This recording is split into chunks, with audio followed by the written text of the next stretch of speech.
Slow and Steady Fed Rate Hikes by www.options-trading-education.com. The financial markets have been waiting to see just how soon and how fast the U.S. Federal Reserve will raise interest rates now that the recession is well on the wane. It appears that slow and steady Fed rate hikes are likely. CNN Money notes that Wall Street is happy with the most recent Fed statement. Markets rallied. Why was that? The Fed didn't do anything unexpected. The market hates surprises. The central bank reassured the market that a rate increase was unlikely at its next meeting in April. That is not a surprise either. Wall Street has been betting on rates starting to go up in June or later. The Fed also issued new forecasts. It lowered its 2015 and 2016 outlook for gross domestic product, GDP, slightly. It also cut its inflation forecasts and predicted that the unemployment rate will fall further than it thought a few months ago.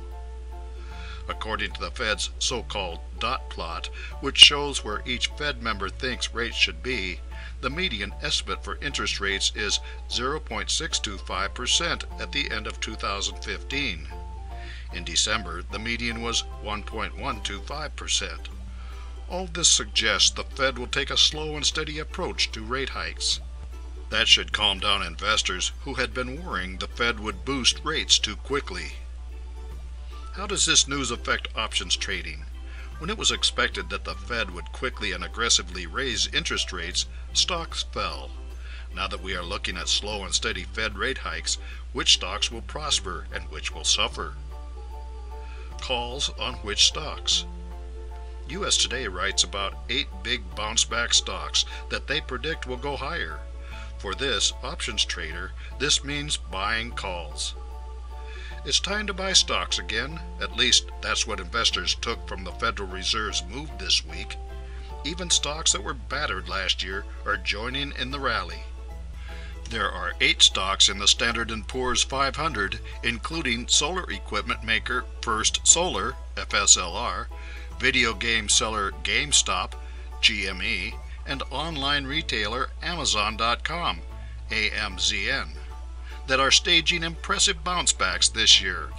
And analysts see even more upside, according to USA Today analysis of data from S&P Capital IQ.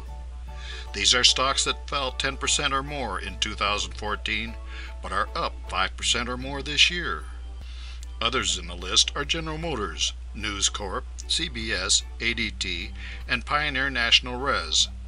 The threat of business killing high rates seems less likely, so many companies appear set for gains in the coming year.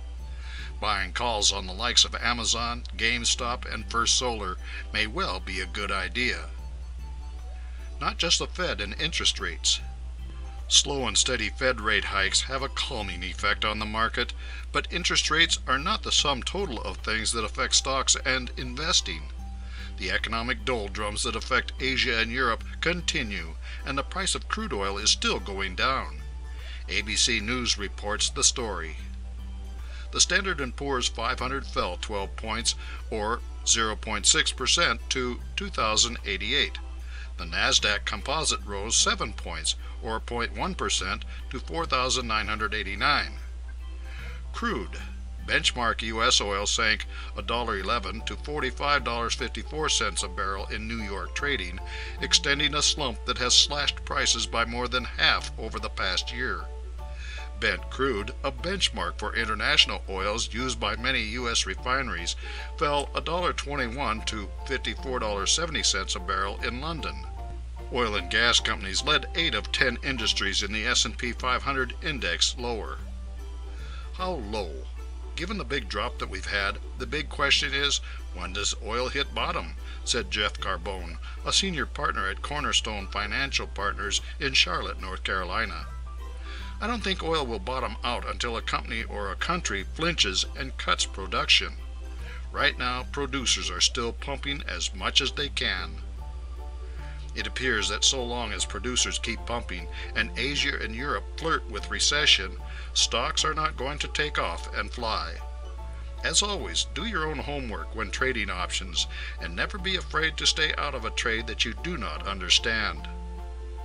For insights and useful information about options trading, visit www.options-trading-education.com.